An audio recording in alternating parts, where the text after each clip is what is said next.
था रहन का। तो स्टोरी जो थी वो वहाँ से थी कि खाना बनाते समय भी हमें वाइब्रेशंस को क्या रखना है, पॉजिटिव रखना है।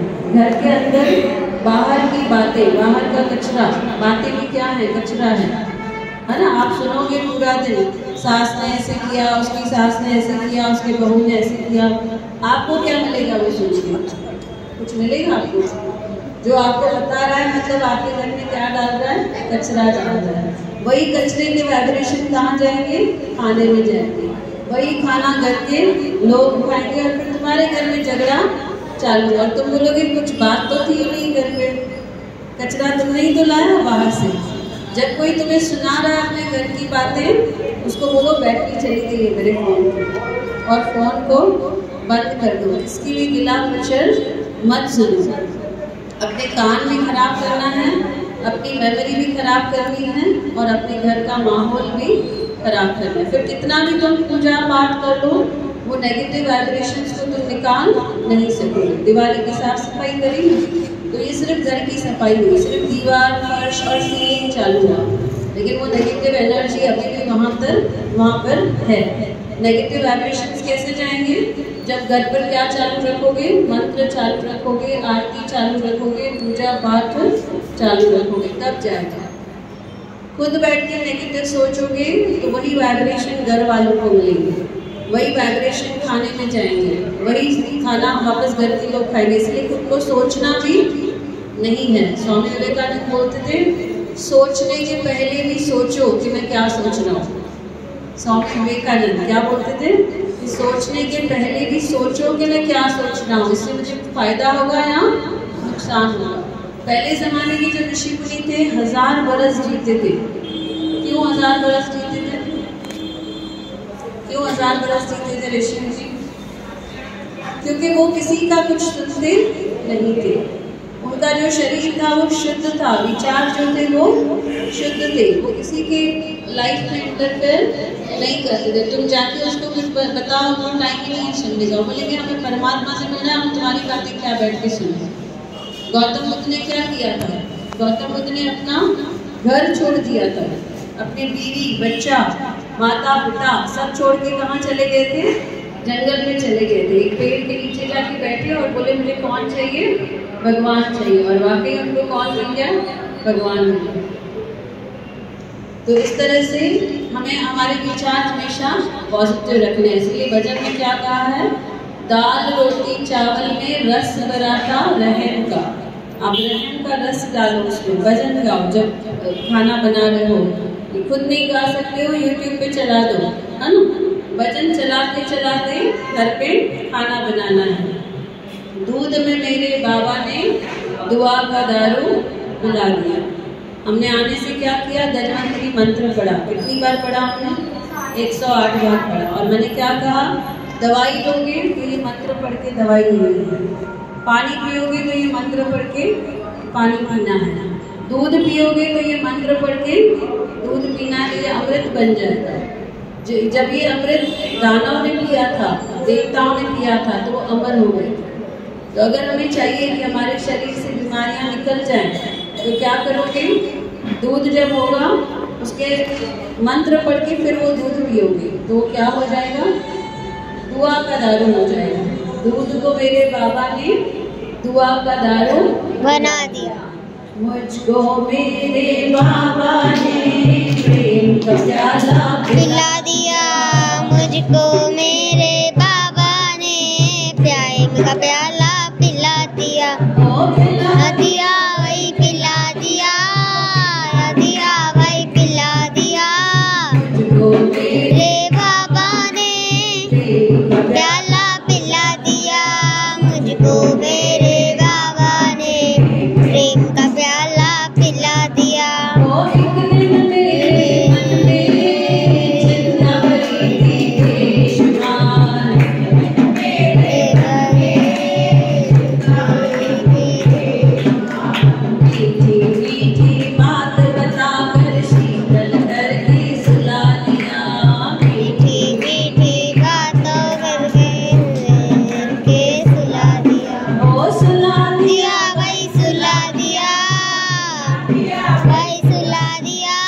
पिला दिया, भाई पिला दिया, भाई पिला दिया, मुझको मेरे बाबा ने प्याला पिला दिया, मुझको मेरे बाबा ने प्याला पिला दिया।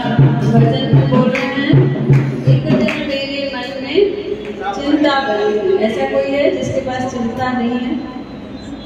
सबके पास चिंता है। किस चीज की चिंता है बताओ? चिंता करने से क्या होगा वो बताओ? कुछ होने वाला नहीं है। चिंता करोगे कुछ चेंज होने वाला नहीं है। बोलते हैं चिंता सिर्फ ना निकाल दोगे क्या बन जाएगी? चीता चिंता बन जाएगी। जब चिंता कर रहे हो मतलब चिंता की तैयारी कर रहे हो। चिंता करने से कुछ हुआ नहीं है, आज तक कुछ चेंज हुआ है ना होगा। कभी भी क्या कहा? चिंता ताकि कीजिए जो अनहोनी हो। पहली वाली कथा में से हमने क्या सीखा? वो जो आदमी था उसने चिंता नहीं की, शिव जी ने कैसे उसकी किस्मत चेंज करी? कौन बताएगा? सत्संग में बुलाया, सत्संग में जाकर बैठा तो क्या होगा? उसकी किस्मत बदल गई। वैसे ही हम सब लोग भी यहाँ पर पहुंचे हैं, यहाँ बैठकर भी चिंता करेंगे तो किस्मत चेंज होगी क्या? यहाँ पर आकर क्या करना है? हमें चिंता को छोड़ देना है, सब भगवान पर छोड़ देना। बोलते ना छो कया परवाह बाबो बैठो। तो बाबो बैठो है तो हम लोग क्यों चिंता करें? अगर हम लोग चिंता करें तो बाबा नहीं बैठा है ना? है भी किसी को चिंता नहीं है, बाबा बैठा है ना तो उसको चिंता दे रही है। हमारा ह्यूमन नेचर ऐसा है, हमारा इंसान का नेचर ऐसा है। अभी जैसे यहाँ पे बैठे हो तो घर की चिंता, घर पे थे तो मंदिर पहुँचने की चिंता, ये इंसान का स्वभाव है। यहाँ से घूमने जब निकलते थे तो वहाँ कैसे पहुँचेंगे, वहाँ कैसे रहेंगे, वहाँ क्या होगा उसकी चिंता। वहाँ पहुँचे तो घर कैसे जाएंगे, कौन सी ट्रेन में जाएंगे, कौन सी सीट है, बस उसकी चिंता। मतलब हम एंजॉय तो कर ही नहीं रहे भाई, ये पल को हम एंजॉय करें नहीं। अभी बैठे हैं तो कल की चिंता, अभी भी सब लोग सोच रहे हैं कब घर जाएंगे, क्या होगा घर जाके, खाना कब बनाएंगे, खाना कब, बस ये दिमाग में चल रहा है। मतलब आदत डाल दी है हमने। हमें क्या करना है? सब चिंता भगवान को दे देनी है। किसके दरबार में बैठे हो? वो किस्मत चेंज करने के लिए बैठा है। वो इसीलिए किस्मत चेंज नहीं कर रहा है, चिंता खत्म नहीं कर रहा है क्योंकि हम हर मंगलवार को आके चिंता कर रहे हैं। हमें चिंता छोड़ेंगे तो आर्यन दीदी को बोल कि दीदी इधर बैठ, ज्योति वॉशरूम जा रही है। उसको क्या कंडीशन डाली थी रामू को? जाना सत्संग में, बात मत करना। हमारे लिए क्या कंडीशन है? यहाँ पर आए हैं तो चिंता नहीं करना, भगवान को दे। उसके घर पे आए हैं ना, वो सभी सब कुछ खुद ही कर देगा। हमारी चिंता करने से कुछ बदला है क्या? एक दो दिन अभी बिल्कुल चिंता मत करके देखो क्या होता है, तो खुद ही कुछ सब काम करता जाएगा। वो कहता है तुम लोग ही सोच रहे हो, तुम लोग ही चिंता करो, तुम लोग ही जाके अपना सॉल्व करो, मैं नहीं आऊँगा तुम्हारे बीच में। जब सरेंडर कर दोगे, समर्पित कर दोगे। द्रौपदी ने क्या किया था? द्रौपदी पहले झगड़ रही थी सबके साथ, दुशासन के साथ झगड़ रही थी, भीष्म पितामह, द्रोणाचार्य सबके साथ झगड़ रही थी। लास्ट में उसने क्या किया? दोनों हाथ ऊपर करके किसको समर्पण किया? और कौन आया बचाने? तो उसने पहले चिंता की तो कोई आया बचाने। जब समर्पण किया तो कृष्ण भगवान आ गए। तो हमें भी क्या करना है? समर्पण करना है। रक्त मेरे बाबुलते, सिर्फ बोलना नहीं है, करना है। जो भी चीज का टेंशन है एक पेपर पे लिखो, बाबा ये टेंशन तेरे को दे रही हूँ, तू दे। तेरे हवाले मेरी गाड़ी, तू जाने तेरा काम जाने। यहाँ पर आना हमारा काम है, हमारी बिगड़ी बनाना उसका काम है। यहाँ पर आ गए, लेकिन ऐसा चिंता करके भजन गाएंगे तो उसको भी मजा नहीं आएगा, आपको भी मजा नहीं आएगा। बिना चिंता के भजन गाना है ना? तो सब लोग मिलके क्या बोले? एक दिन मेरे मन में चिंता भरी थी बेशुमार,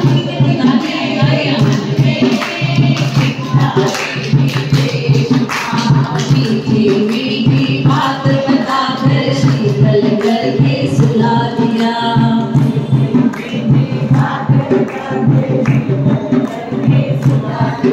ओ सुला दिया भाई, सुला दिया, सुला दिया भाई, सुला दिया।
दुनिया तो क्या ईश्वर को भी। अभी देखिए कैसे ईश्वर को हिला दिया है। एक राजा जिसको बहुत अपने पैसे पर घमंड है, कभी भी हम किसी गुरु के दर पर या गुरु को हम कुछ देंगे तो हमें जताना नहीं है कि हम दे रहे हैं, देने वाला वही है ना, उसने आपको दिया तभी आप दे रहे हो गुरु को।